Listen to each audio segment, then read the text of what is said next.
yes, they do say that they were all taken to a far place to the east, and that they were taught this civilizing, scientific, mathematical, and spiritual concepts to then take back to their world. And they were always taken in pairs of initiates.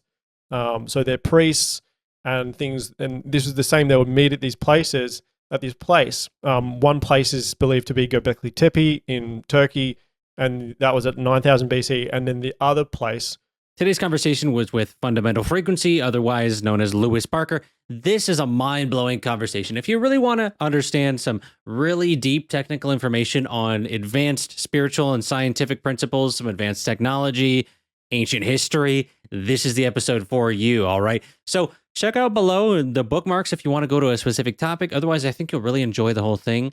And if you do get some value out of this, check out the Patreon. I mean, I'm just saying, but let's get into it. If you're already going to get into it, we might as well hit record. So, okay.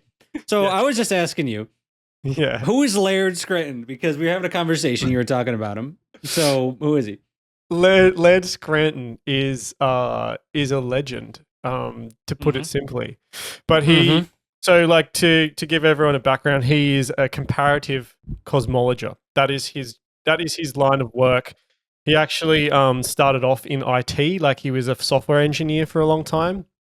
And so he has this natural ability for seeing codes and understanding languages and sort of connecting the dots in a way that most brains don't, don't put things together.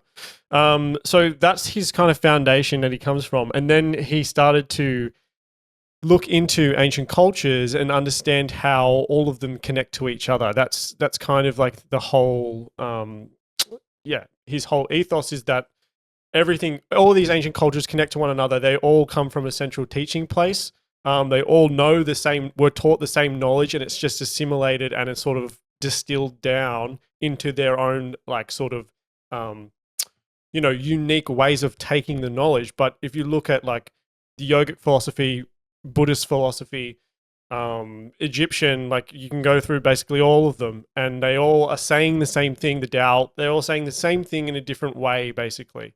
And so he looks at why that is by understanding language, symbolism, their practices and traditions, and also cosmology. So how they looked at science, how they taught science, how they put that into all of their practices. Basically, the way that all this information was taught, they were taught such advanced scientific concepts, but it was built into it was built intuitively into the way that they lived. So the way that they would plow a field, or the way that they would conduct certain practices and rituals, were reflective of larger processes at a cosmological scale, but they're also reflective of like the way the atom moves, or the way that electricity or magnetism behaves.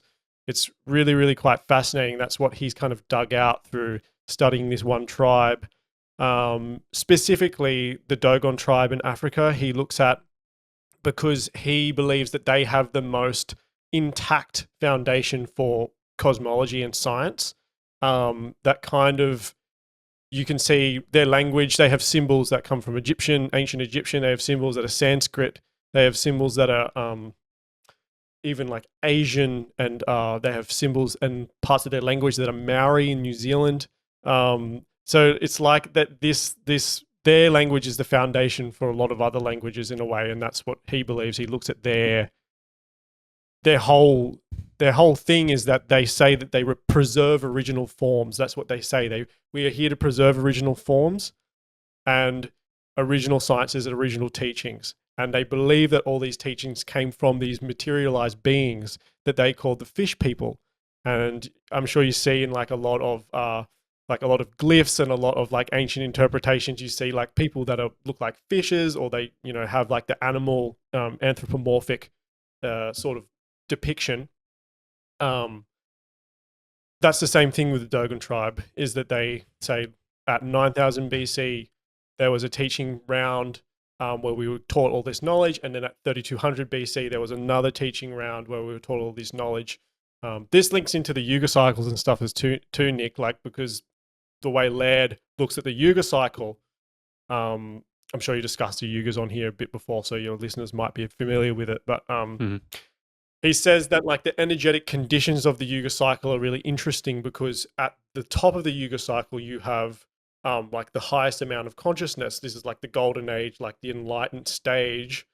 And as you come down the descending cycle, everything becomes more dense and more material. There's an expansion of the material aspect of our reality and a kind of compression of the non-material. He talks about the non-material realms a lot and how to interact and communicate with that. And it's through synchronicity. It's through, prayer and like soul connection and all that kind of stuff is like connecting with this immaterial world that manifests alongside us. And this is taught by the Dogon as well. They talk about the non-material world, but they link it into a science concept, the physics concept of superconductivity and super insulation. So superconductivity just means that electricity moves linearly in our material reality. Um, as everyone probably knows, you can't have an electric charge without a magnetic field. So their whole concept is that our entire universe is creating a second magnetic universe that is alongside us. It's like the soul of our entire universe, and that's where our counterparts live. It's like that's where the rest of us is. That's where we communicate with when we go to sleep. We're taking. Laird has a beautiful analogy where he says, when you go to sleep, you're taking a breath of the non-material because you have to decompress from being in the intensity and the density of this realm.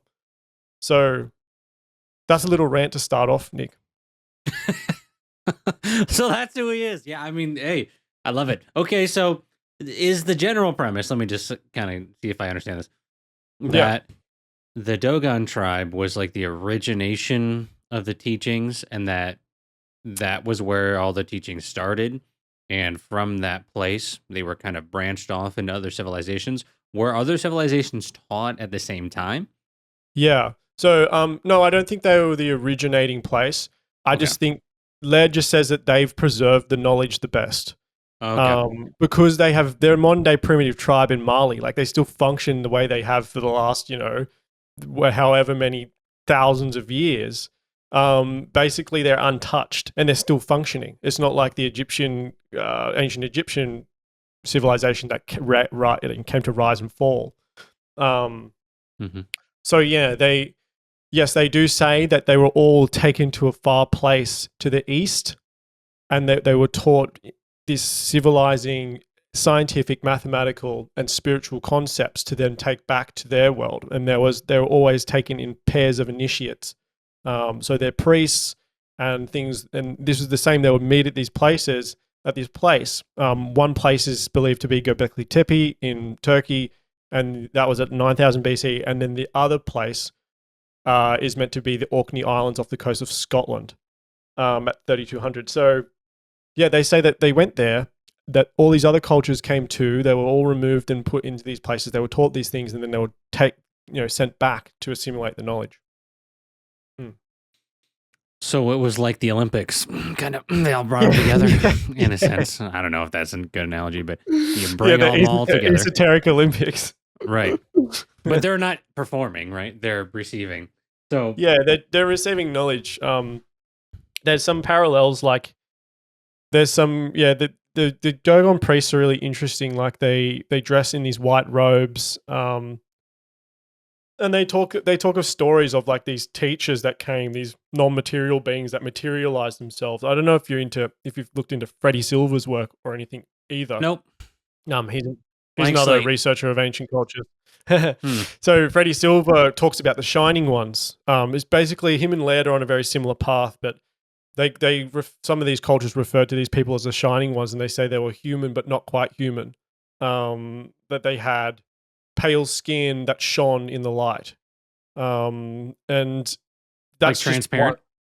Yeah, sort of transparent, but they were like very human at the same time. Like in the way that they, talked and interacted and all that kind of thing. But they had special abilities. Where what I was touching on the Yuga cycle before, like the energetic conditions, there is points in the Yuga cycle when we equalize with the magnetic, with the non-material world, and there can be crossover. Um, this is interesting because it links into I don't know if you looked into any fairy myths or the dragon myths and all that Yeah, kind of stuff, we've talked about some of that. Yeah.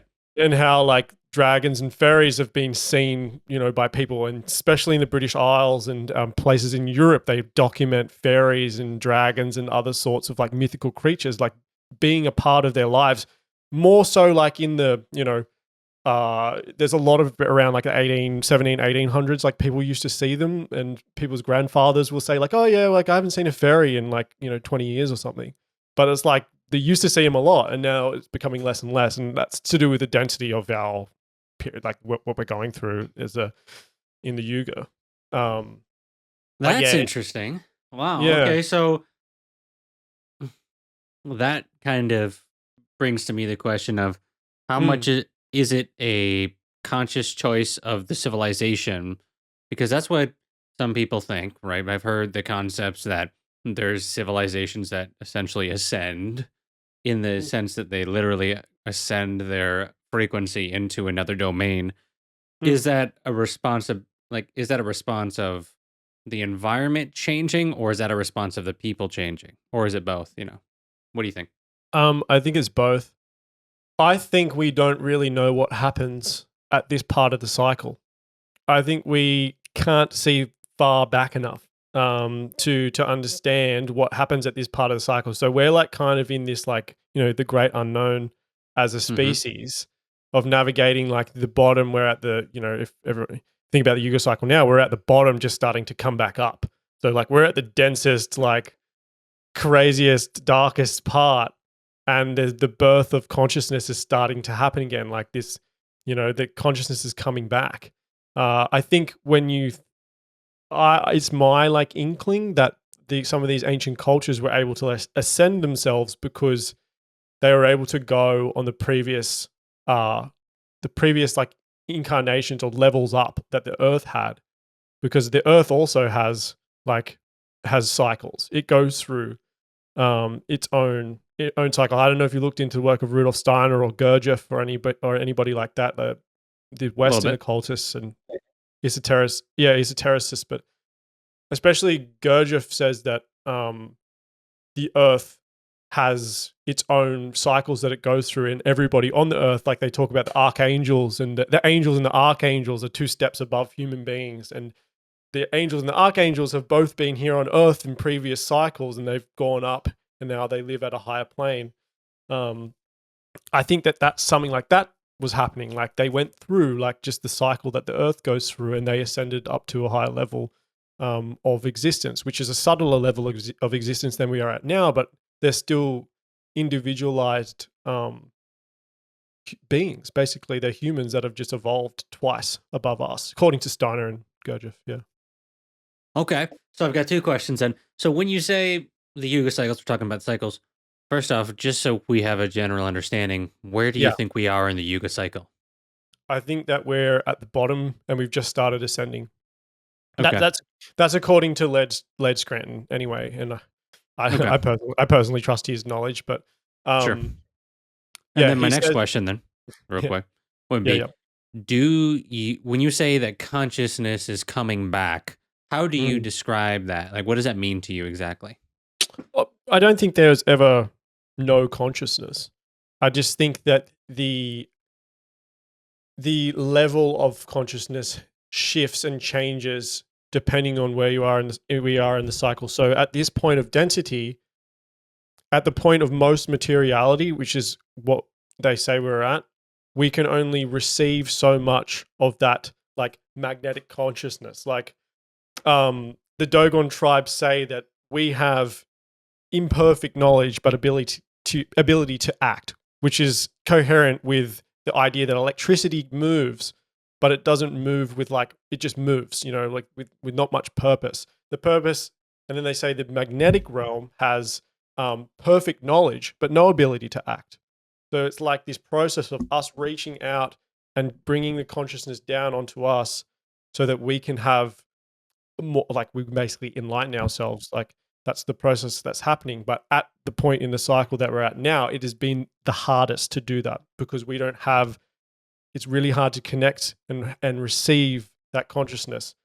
So as we go back up the cycle, it becomes easier and easier. We become essentially more non-material, and basically we start being able to download perfect knowledge more easily. That's kind of what the Dogon say. It's funny because I just put out a video today, like probably 20 minutes ago, about Plato's cave and how that's essentially what like the that's allegory. what you're saying. That's exactly Yeah. what you're saying. I think Plato's cave is like a perfect analogy for Yeah. reality right now, and It it would is. make sense that it's a perfect analogy for the bottom of the yuga cycle. So that makes a lot of sense. So actually curious, just what do you think of this term? I've never heard that before. Perfect knowledge. What does that mean? So to me, what I understand to be perfect knowledge, or what they're trying to say is perfect knowledge, is a complete integration of left and right hemisphere of the brain. And in processing things from the right to the left, so that there is like an intuitive understanding or an intuitive knowing that then is translated by the left side of the brain, so that then you can act on your physical reality, not the other way around, which it has been. It's been left to right. To me, it means understanding intuition and soul guidance first, then using the logical mind to unpack that. So when you're looking at the world, and if we're at the bottom of the yuga cycle and we're moving up, what do you think are some big problems that people are having right now that are related to that? I think, like, you can see all the social unrest that we have. I think we're really at a point of, and I can just see this in myself, of transcending our lower nature. And the lower nature is sex, violence, and all of the animalistic tendencies, which are inherently a part of being human, but we've been largely unconscious to. Like, we can't navigate them from a place of control and poise. We're more like a slave to the impulse still.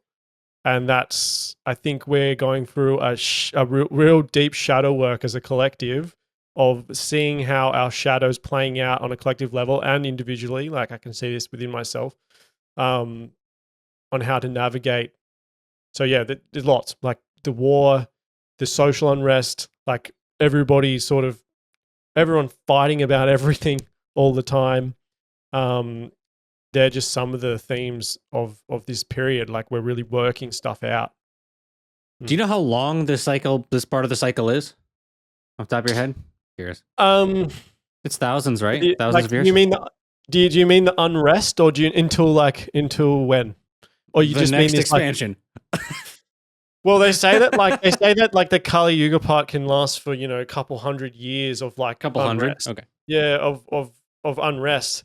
In terms of like the next point of equalization that I was talking about, that Laird talks about, I asked him on my I did a podcast with him, right? And I asked him, and he said, we're about 6,000 years, according to my calculations, away from having non-material beings manifest to teach us. That's what I'm asking. Yeah, so we're about 6,000 years away, apparently, according to him. But they also say that time speeds up exponentially as we become more non-material, because time starts to act differently. Like, we're not so bound to the physicality and electricity of this realm, which is linear and clocked. We start to experience time as more of a fluid concept. So it could happen way quicker. Really don't know. All right, I interrupt the special broadcast here today just to give you our sponsor today, which is Universe the Game on Patreon. Yes, we have a Patreon, and on the Patreon, we go into 12 months of different topics: why the universe is a game, how it is a game, all the evidence, science, spirituality, ancient history, a lot of the things we talk about here. If you're getting value from the podcast, check it out. I think you'll really enjoy it. Otherwise, let's get back into the conversation, I guess. Sure.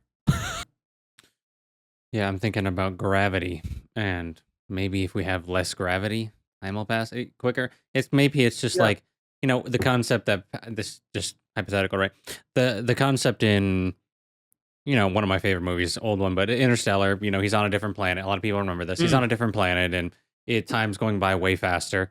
Maybe through the kind of rising of consciousness on the planet, that we're going to become more aware of these primal instincts, that when humanity's level of consciousness raises, that in turn will raise the level of consciousness of Mm. essentially the entire planet, which may kind of give us a sense of we're moving quicker. We can almost speed up time because maybe there's less of that. I don't know. I've heard terms spiritual gravity be mentioned before. Mhm. I've heard that in the Law of One. Mm. So it's that's interesting to contemplate. How would that like work out from a physics standpoint? how how do we how does time go faster? So that's interesting. I think well, time goes fast from a physics standpoint. Time moves faster on the quantum scale. Like if you they block time, or they measure electromagnetic frequencies in blocks of 10,000. So, for example, like the quantum world, or the realm of atoms and particles, moves at 10,000 times quicker than what we are existing at. So, but for example, if you were to shrink yourself down to that level and exist at that level, it would seem normal because you would be existing there. So it's like it's all relative to like where you're existing at that point in time. And you only experience a point of time because you are slowed down. And this links into your simulation theory stuff. You're slowed down to the point of of basically single pointed electricity. So that's sort of understanding. Like I always filter things through the electric universe theory and plasma cosmology, and that says that electricity is the dominant force in our realm. It's not gravity. It's the electrical force, and the electrical force links everything together. And when you understand that everything is the electromagnetic spectrum is waveforms, and that we're immersed in plasma and ether as a fluid, the electricity has to move at different speeds through that medium. And then we experience reality as physical because we're slowed down to a specific bandwidth of frequency, basically. Woo! It hit me while you were talking. Just mid sentence, the thought hit me. Okay, that's pretty wild. Now, I'm gonna say kind of what came to me while you were in there. So, what if one of the big things we've been told for a long time is the faster you move, the more time changes. Is that correct? Have you heard about that? That Yes. people were talking about how you would go faster, essentially. Yeah. No. Okay. Mhm. So, what if there's something to do with Mhm. the frequency? Let's say if everything is energy and Yeah. everything has a frequency. What if Mhm. somehow if the entire human collective kind of changes into like a higher one from a Hawkins perspective, that would be like you're shifting maybe into even logic. It doesn't have to be love.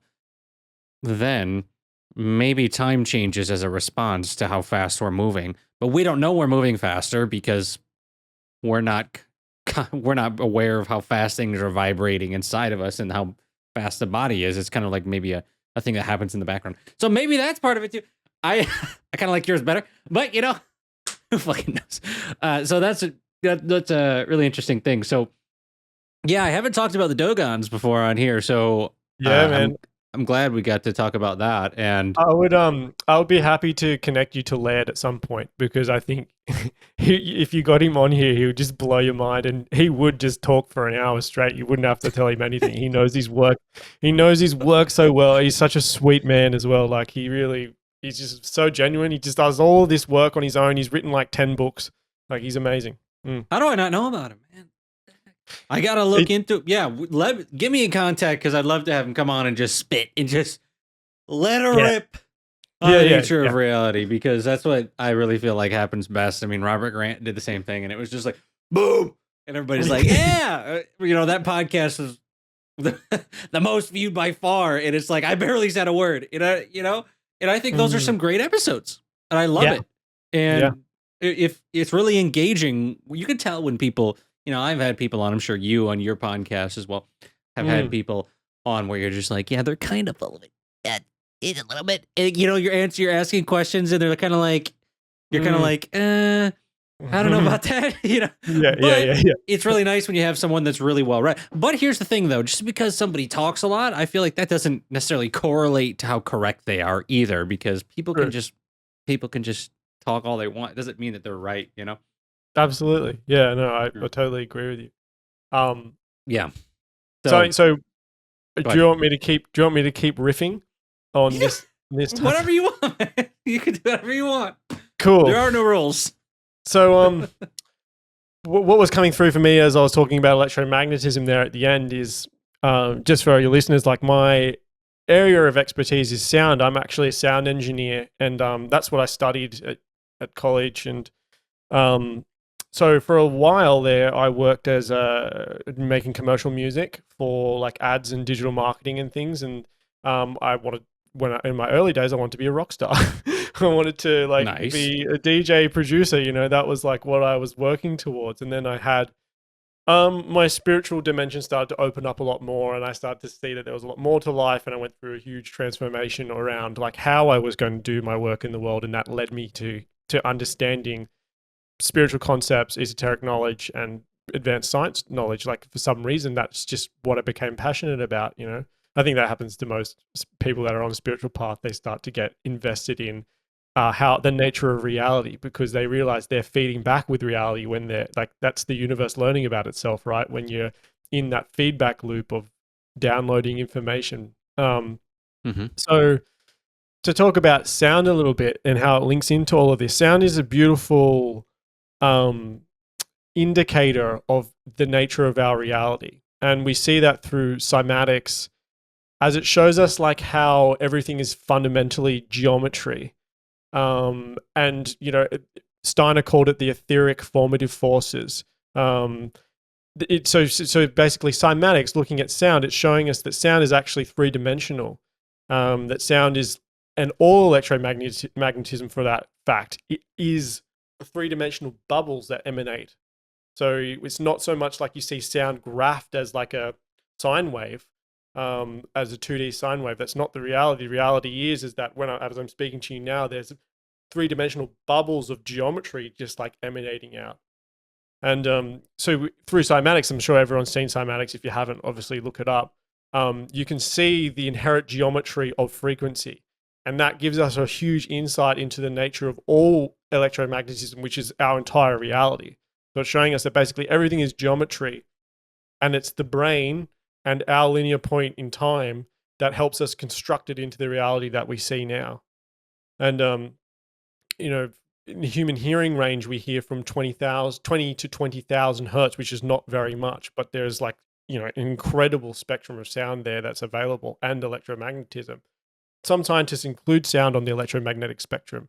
And I would be a proponent of that too, because I can see how sound interacts through sound healing practices and sound therapy practice. Sound interacts with the electromagnetism of the body really, really well. So to come back to the concept before of I was talking about plasma, basically your aura, your energetic field, is a giant plasma bubble around you that's being created by the electric charge of all your cells and organs and your nervous system. And so when a traumatic event or some sort of event happens to you, you create an electrical charge in response to the event in your nervous system, which then stores the information of that event in your field for you to reference. You hold your memories in the field around you. You don't hold them in your brain. Your brain is just receiving the information from your field. So with sound therapy, we can go in and basically use what happens. So just to give you an example, what have you heard of sympathetic resonance before, Nick? Mm-hmm. Have Mm-hmm. you heard of the concept of sympathetic resonance? So when two energy fields or two sound fields come into contact with each other, they start to sync up. Yeah, yeah. So if you've got static in your field, which is reflecting a traumatic event, which therefore is stopping electrical flow from flowing through your body, that's what's basically ruining the geometry of your field, so that you can't be as vital as you want to be. You can use something like a tuning fork, which is the basis of biofield tuning, Eileen Day McCusick's therapy model, which I think is amazing. You bring a tuning fork in which has a coherent tone, a coherent geometry, and then you sync that up to the static that's in the field through listening to the practitioner will listen to the sound of the fork. It can go like a dead sound, or it can become grainy, or it can become really sharp and loud as an indicator that there's something there. The practitioner also uses their intuition as to say like, oh, wow, there's a loud sound here. Like what happened around this, the age of 20? Because understanding in the base of biofield tuning is that the outside of your field is your oldest memory. So like at gestation and birth is the edge of your field about 6 feet from you. And as you come closer to the body, is getting closer to your actual age. So you hold a coherent sound, coherent tone on the place of like static charge in the field, and it will sync up and start to correct the geometry. And this is when people have spontaneous healing happen, like in sound therapy. It's because that memory has been released. The electrical flow has come back, and then they're actually able to have, they say in somatic experiencing and in somatic work, they're able to complete the trauma response. They're able to like cry because they weren't able to, or they're able to shake because they were scared, or they're able to run because they couldn't run. Like a lot of the time people have these amazing spontaneous moments of healing. And that is healing, like allowing electrical flow to flow through the system properly. Woo! Man. So here's the thing. I just got my mind blown. I need to look into this. There's a lot that I don't know, man. And that's what I love about this podcast, is that I get a chance to talk to people who know about things that I don't know. And right now, yeah. So I knew that there was an auric field. I knew about the research on heart math and that they could measure a field, but I didn't know that it went that deep. And so who is the researcher behind that, the biotuning? Biofield tuning is Eileen Day McCusick. She has 2 amazing books. One called Tuning the Human Biofield. So basically, a little background on her. She created a sound healing therapy method where she's basically mapped out the geometry of the auric field. She's basically worked out that the auric field stores information, kind of like the brain has specific parts that for specific functions. So your auric field is like an arranged hierarchy, and this links into like theosophy and yogic philosophy and everything too. But they arrange it via the chakra system. They say that this chakra deals with this chakra deals with this. Like going up the system, and that's the same in this. She actually found through clinical practice and scientific research that okay, all these issues around survival and feeling safe in the body, and issues if you experience like extreme trauma around like shock trauma around not being safe, or abuse and things like that, are all stored at like the hip level and go out depending on the age. So yeah, does that kind of answer your question? In my other research as well, I found that the chakra system is basically the nervous system. The nervous system is like the physical manifestation of the chakras. They're creating electrical charge, which is creating a magnetic field. If you look at the vagus nerve, I urge everyone to look at a graph of the vagus nerve and look at where the nerve plexuses are. They're exactly where the chakras are, because they're creating the electrical charge in the magnetic field that is the information processing between your inner and outer world. Yeah, so there's a lot of energy center systems. Which one do you think is the most accurate? Well, based on, I think the yogic one, based on like just the 7 chakra system, in my experience and from like diving into this kind of work, it seems to be like there's definitely 7 nerve plexuses, including the brain. You can see them, we can observe them, and we can measure them too through using electrical equipment. Interesting. Yeah. That doesn't mean though that like, that doesn't mean there isn't more, and doesn't mean like the Taoist one model and all the other the Egyptian model, all the other models aren't valid.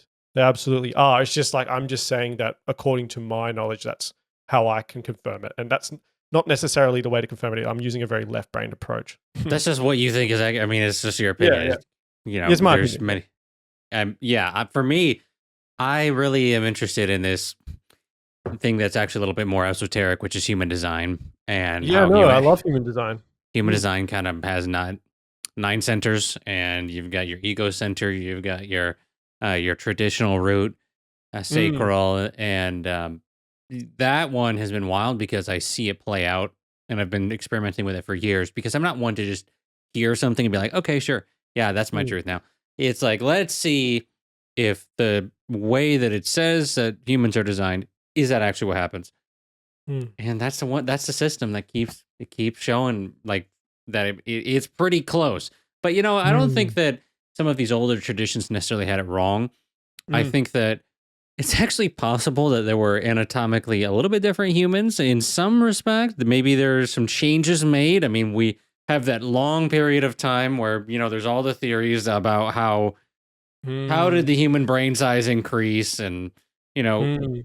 it's very interesting. It's like we can't even say for sure that every human has had the same anatomy and the same thing. So, Yeah, yeah, yeah. especially across the world and different cultures and stuff like that. But I think it's pretty similar with everyone now from what we know of.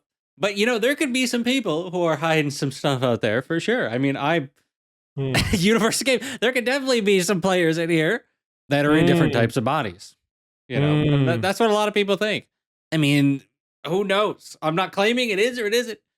So I've actually been really interested in Egyptian philosophy too, mhm, and I just talked about the one of the ancient Egyptian books and the cosmogony of how it was very similar. I had a Patreon live last night, and I talked about how it was very similar to kind of the Hindu concepts of the creation story. mm, How there's basically one thing that created everything. mm. Are you familiar with that in general? Yeah. Um, from what I know about the Egyptian creation story is from the Shabka stone. Have you looked into that at all? The Shabka stone? The book I was referencing was the book of knowing of creation, I think it was called, or something like that. Okay. So basically it talks about the Shabka stone, and you can reference this against what you what your Hmm. book is. I'm not sure of the book Let's that see. you've read. Yeah, let's see. It talks about the Egyptian god Ptah speaking the world into being. I'm not sure if that's similar, but it's this. Hmm. The concept of the word is present, like right back then. But then also in yogic philosophy, they talk about Om, and The logos. yeah, the logos. They talk about this concept of the vibration that started everything. Mm. So everything comes from sound then. Would it be accurate? Would it be accurate to say that everything is sound, or would you say it's not accurate? Um, yeah, I think you can say everything is sound, but it includes electromagnetic. It includes light frequencies as well. Hmm. It's just talking about the oscillation of of frequency. Basically, it's saying that it's the vibration and the pulsation of things that animates everything.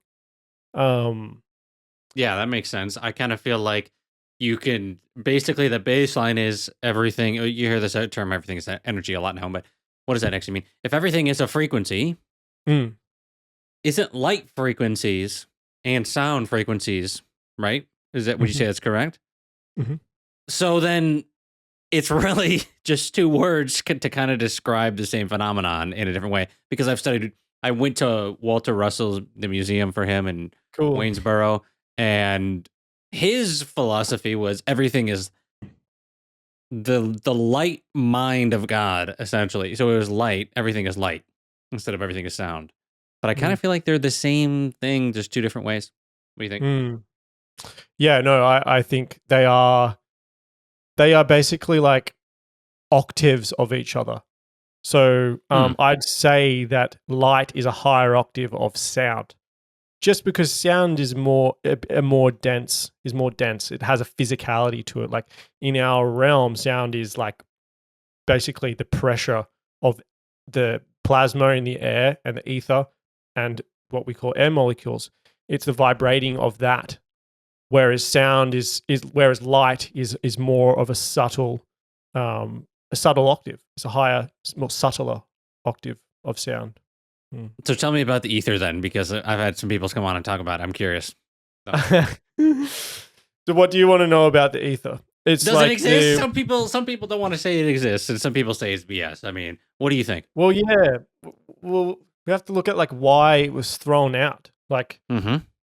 we got to the early 1900s, and all of a sudden we'd been already had an etheric model for a couple hundred years, or at least 100 years before that, and we'd made some incredible advancement in electricity through Tesla's work and Faraday and all of those amazing scientists of the 19th century. Um, then you come into the 20th century, and all of a sudden, through Einstein's work, and I'm not dissing Einstein at all, but his theory of special relativity played a huge part in kicking out the etheric model because it didn't adhere with his idea of special relativity at the time. Also, the Michelson-Morley experiment, we all know about that. That kicked the etheric model out. There's a lot of holes in the Michelson-Morley experiment. I'm a believer in the ether because it just doesn't make any sense for space to be a vacuum, because how can any waveforms propagate without moving through a medium of some sort?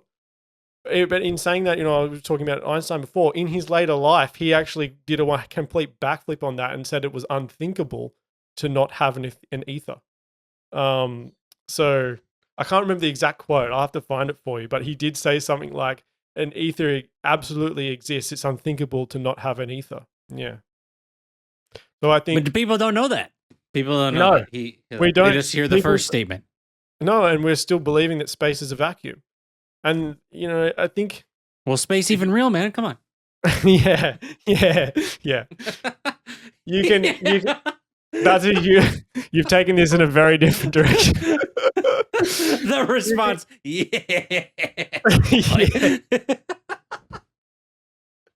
Okay, sorry. I digress. You can continue on with your thought.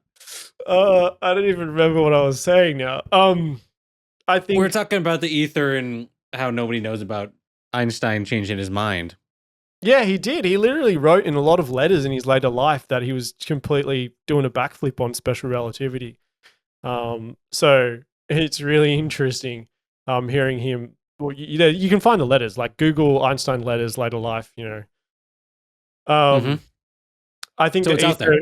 Yeah, the ether. So if you're thinking about like the states of matter, we're talking about states of matter. So you have solid, liquid, gas, plasma, ether. And we've thrown out plasma and ether over the last 100 years because no one understands how they fit into everything, or it didn't adhere to some scientist's model that they were trying to push forward, and so it got chucked out.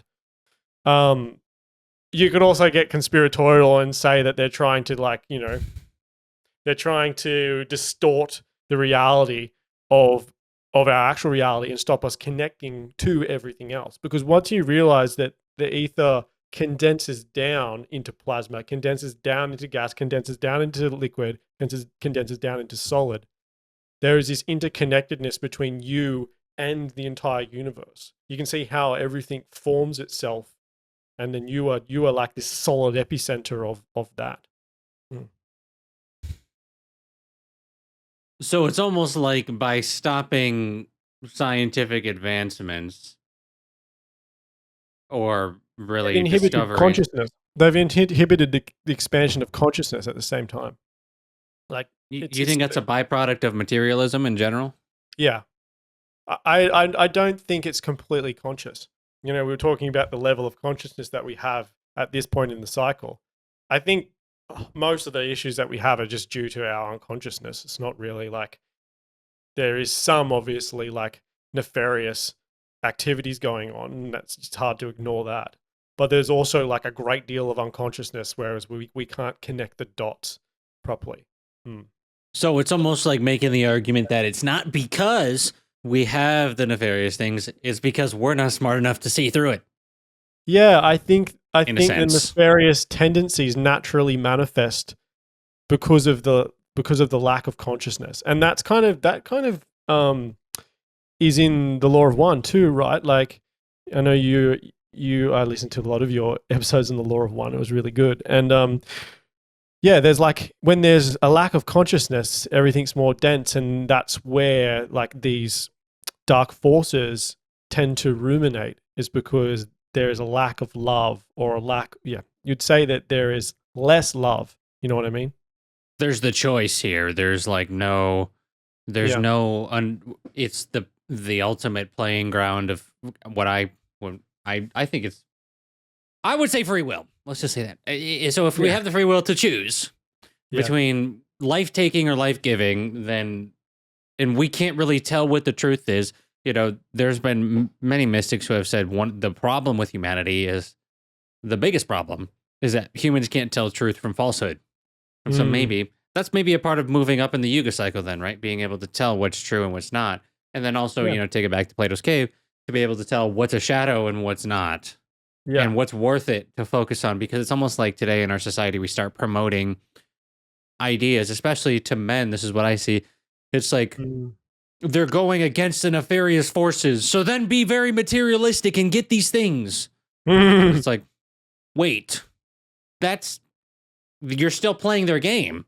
The point is to decide I'm not going to play that game anymore of materialism, because that's actually just a shadow of the actual reality, which is beyond getting these things.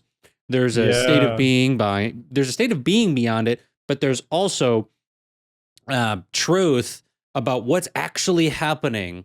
And I feel like you can't see that if you're so narrow-mindedly focused on, which I have been in my mind and plenty of times, I'm so focused on getting things that I'm like, wait, why is it that I want these? Because they're not inherently bad. That's a video I kind of made today. Nothing's wrong with it, but it's that when you need it, right? That's essentially the point of Plato's Cave, is that they need it. They need the shadows so much that they will not leave.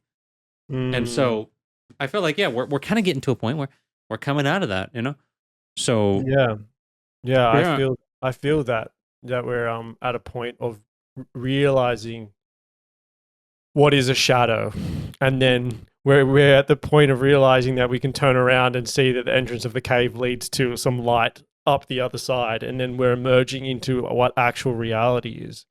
And that actual reality, I think, looks more like love and connectedness rather than like this dog eat dog mentality of trying to the hustle and the grind mentality that we're all in at the moment, of trying to acquire more and more material abundance. I've had a few like shifts around this in my own consciousness lately, Nick. It's interesting that you bring it up. Is that like for a time, like I was really addicted to the idea, like, oh, I have to become abundant, I have to make this much money or whatever it is. And through like not reaching those goals, I realized that like I'd never be satisfied in trying to continually reach like a goal that's outside of me. It's like you have to find your acceptance of where you are and realize that you're abundant inherently.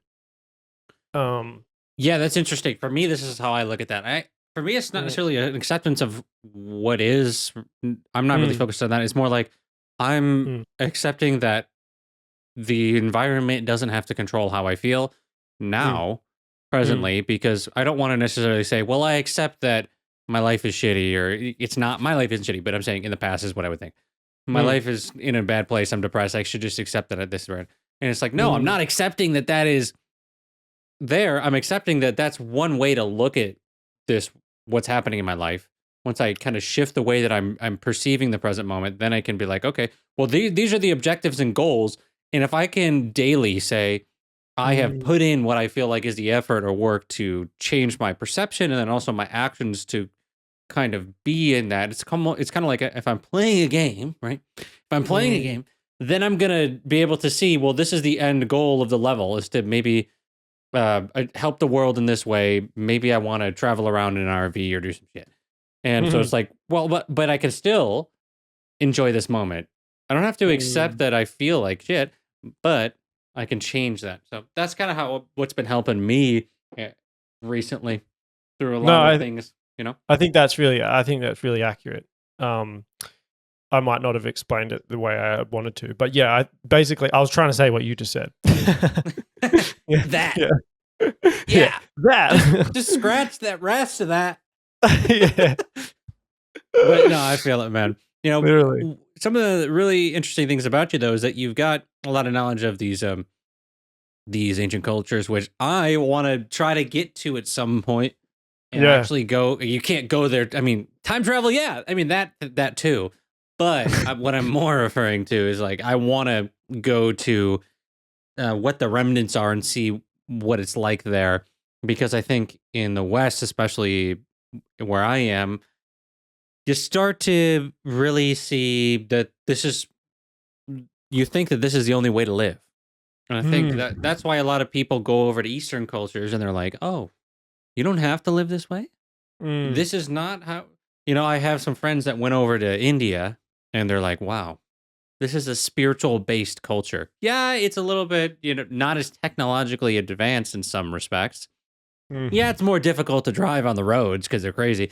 But Yeah. like you still have this sense of like what you're saying, the sense of I'm connected to the other people here. Mm. People are much nicer. They actually do seem to care about you versus what we seem to find now is that people are just like what you said, trying to get ahead. Mm. And maybe maybe we'll have some people come down and teach us. Maybe we won't. Who knows? But I think well, a lot of us are starting to realize, and I feel like there is enough access with the internet that Mm. we have the knowledge. It's just about do we have enough people who will disseminate the information in kind of a time period where you kind of have to stick your neck out, That's what we're doing Mm. here a little bit. Some of these concepts that we're talking about are not accepted by certain people, Yeah. but yet that's really how society moves forward, isn't it? You propose that these are ideas, then what's the evidence? And you keep going. That's right. I don't know if you are familiar with the concept of like Joe Dispenza's concept of consensus reality and sentient reality. Like, have you heard that A bit, before? yeah. Yeah. So like at the consensus reality, which is like the level of the ego programming, like I can get all upset and fearful and worried about talking about these types of things as to like how my images or going to be how am I going to be seen, or are people going to talk about me, or am I going to be judged? But from the sentient reality, which is like the soul perspective, it's like, no, this is the way I am loving everyone, is by spreading this knowledge and these discoveries that I've made within myself that have lit me up, you know, and so that I'm sharing that with the world, and that's the sentient reality beyond the consensus reality. Hmm.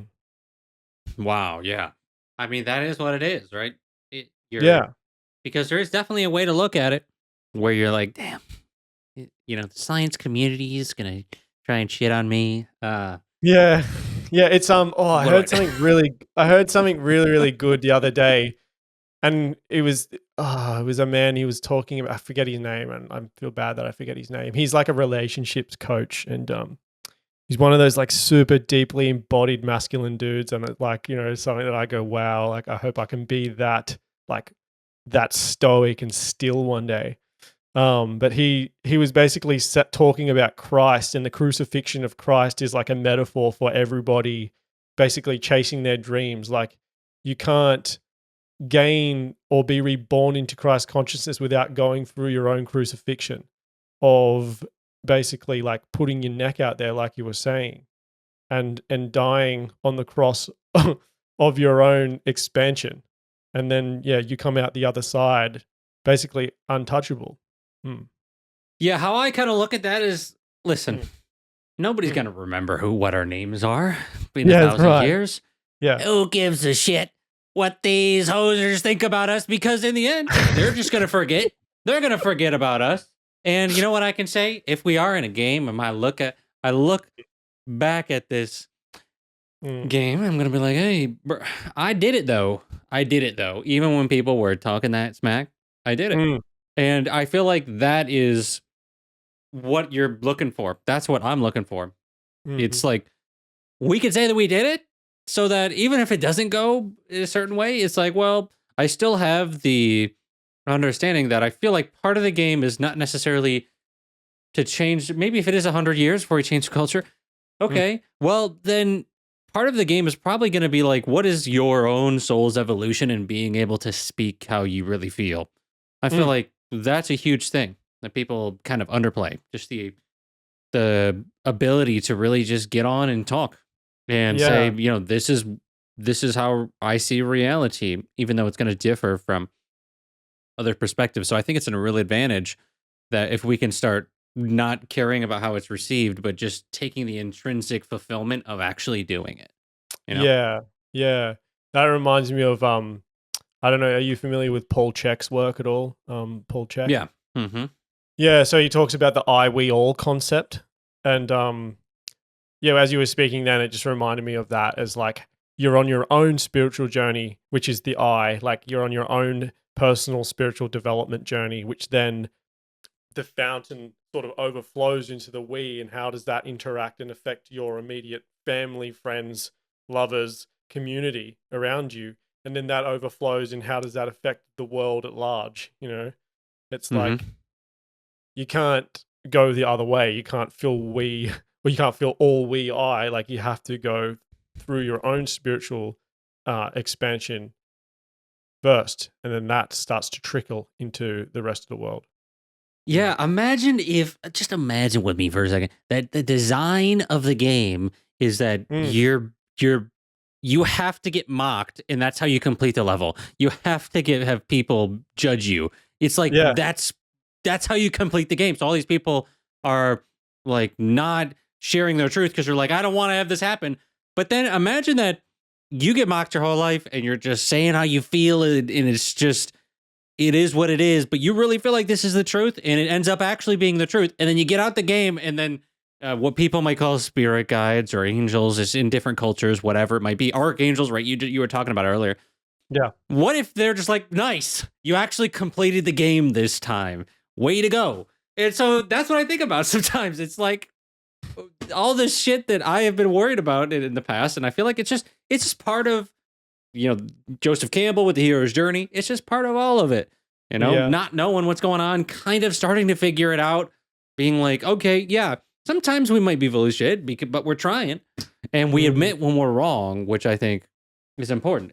Well, I do. I don't know, but I can't speak for you, but I'm saying I try to admit when I'm wrong for sure, and I have Yeah. admitted when I was wrong in the Yeah. past. Yeah, no, I I agree with you there. I definitely Imagine if you're like, I don't admit when I'm I wrong. don't agree. I'm Nah. always right. Yeah. I kind of set you up for that, didn't I? My bad. Yeah. My bad. No, I definitely agree. We need to take accountability for when we're wrong for sure. And it's more about understanding each other's pain and finding a resolution or yeah, resolving conflict should be the goal, not being right. Um that's getting into the realm of relationships, but also we were talking about societal That issues. Yeah. you could go so many different I places. know, I'm starting another podcast. But that is literally, that's a rabbit hole for sure, because then you can start talking about Mm. the whole facts don't care about your feelings, right? So is that how we should look at it? Should we more focus on the facts? Should we more focus on um dissolving tension? Because here's the thing: if we focus too much on trying not to hurt people's feelings or shit like that, or Mm. whatever it might be, then it becomes like an echo chamber, and we're just living in an illusion. Where Mm. sometimes I feel like even with this stuff we're talking about, we got to just come out and say, hey, you take it how you Mm. want. And it isn't my intention to upset people, No. but it's inevitably going to, if we're in a world where everyone has differing opinions. That's right, and I think, I don't know if you've experienced this, like, in the comments or anything, like, where someone gets offended by something you've said or they're getting Are you kidding me? upset. You can Every st day. yeah. You can Every still day. have you can still have compassion for that person and understand that, like, they're going through some intense pain. They're experiencing pain from the thing that you've said, even though that wasn't your intention, and you can be compassionate to that. You can be like, "Okay, I can see how hard this is for you." And, "Oh, I can see that the way you're filtering your reality, yeah, that would cause a lot of distress or, anxiety for you." Um, there's a really good relationships coach named James Gill. He's an Australian guy. Everyone should look him up on Instagram. But he has a beautiful way of kind of saying, like, in upset between people.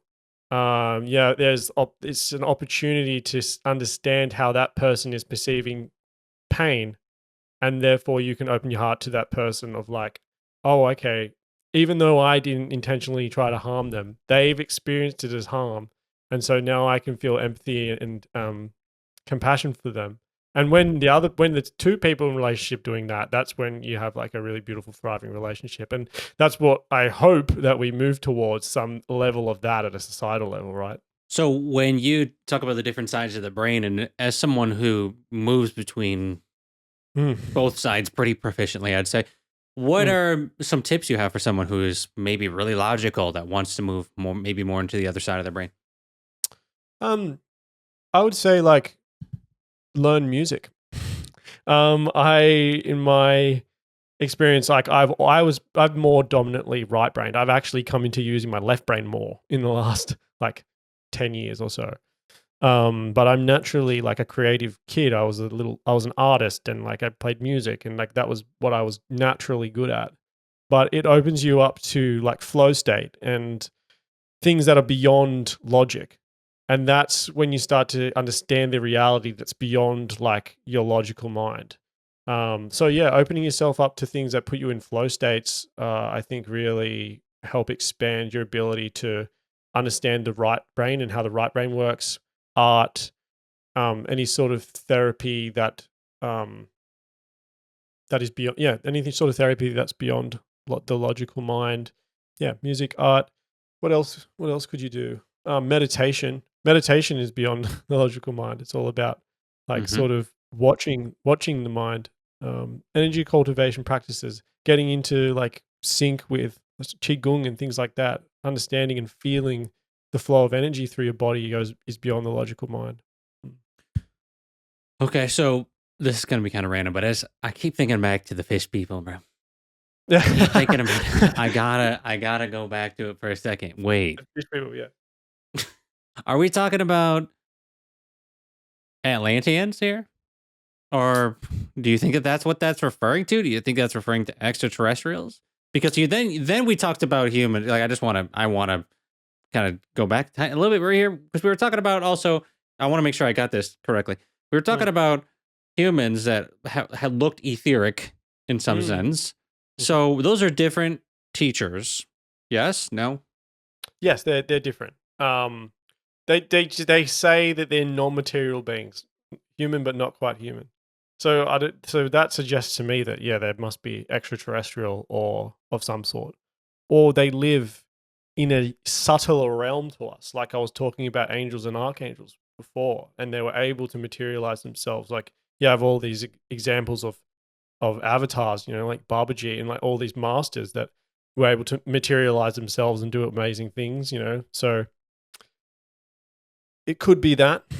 It definitely sounds like it, who knows? It sounds like aliens though, right? Yeah. Well, what's your thoughts on aliens and extraterrestrials? Do you think they're here, not here, they don't exist? What are your thoughts? No, I think they exist. Um I just think that they live in subtler dimensions to our density. So we can only perceive them at certain times and when they want to be seen. Um I think that they're more in control of reality than what we are. I think we're very like sort of bull in a china shop type. Type where we're very much like just plundering around down here in the third dimension, like not really understanding our full power. Mm.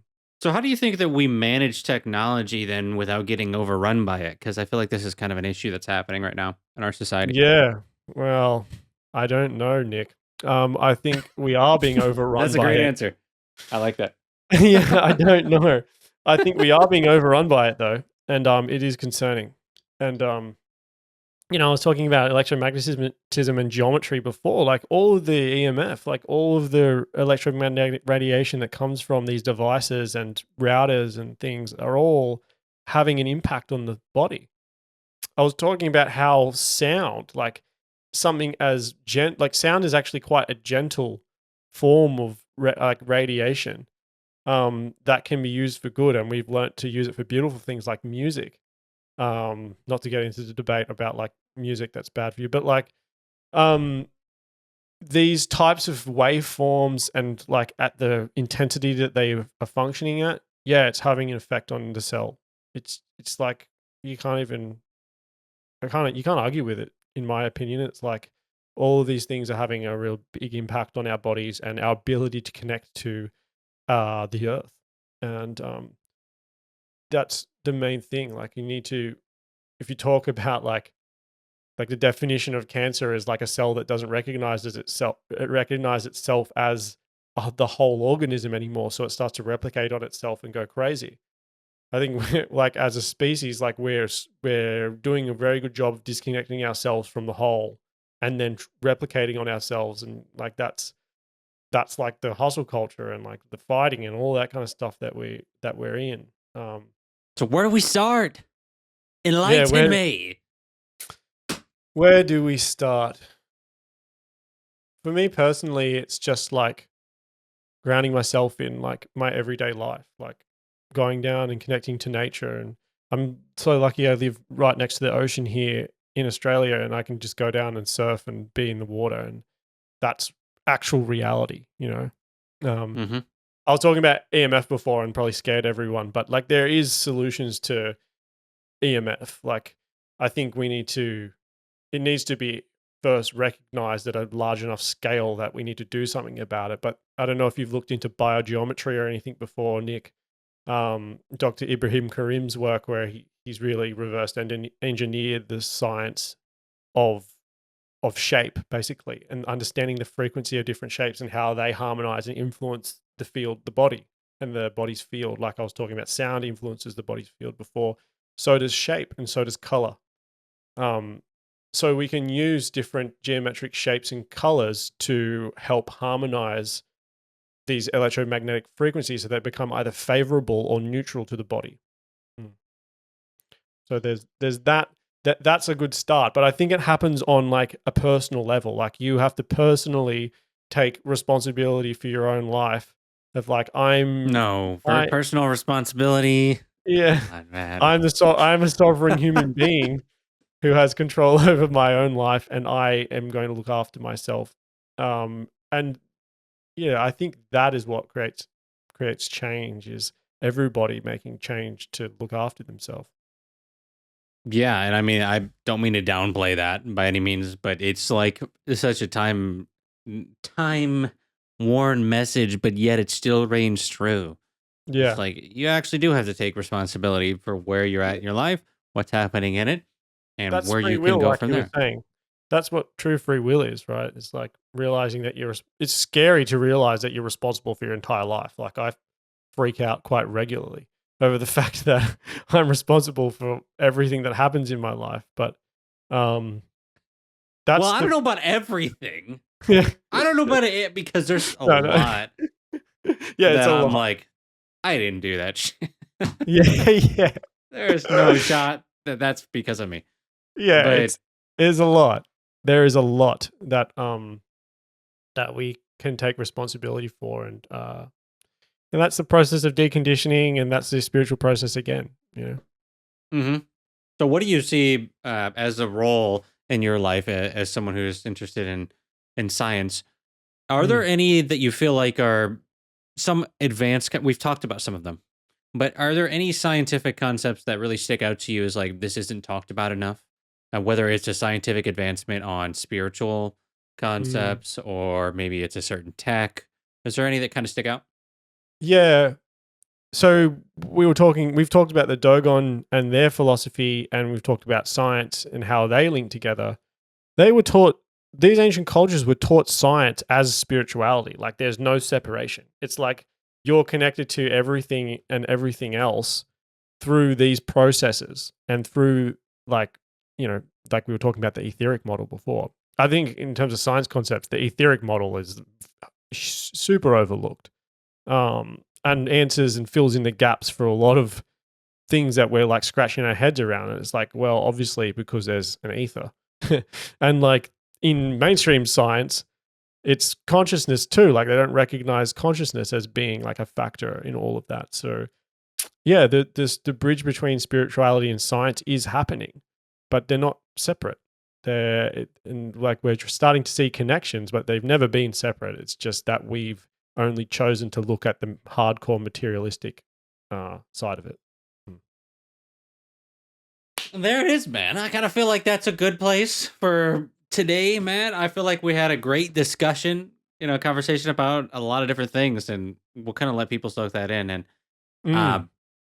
Yeah, thanks for coming on today. And what do you got going on? Like, first off, if you want to find him, I will Yeah. put the link to your everything you got going on below. Mhm. But what are some things that you're doing right now? So yeah, if my name's Lewis Parker, by the way, and I'm sure Nick will have done an intro. I Now I run an have to. Thanks. yeah. Now you have to do a really good intro.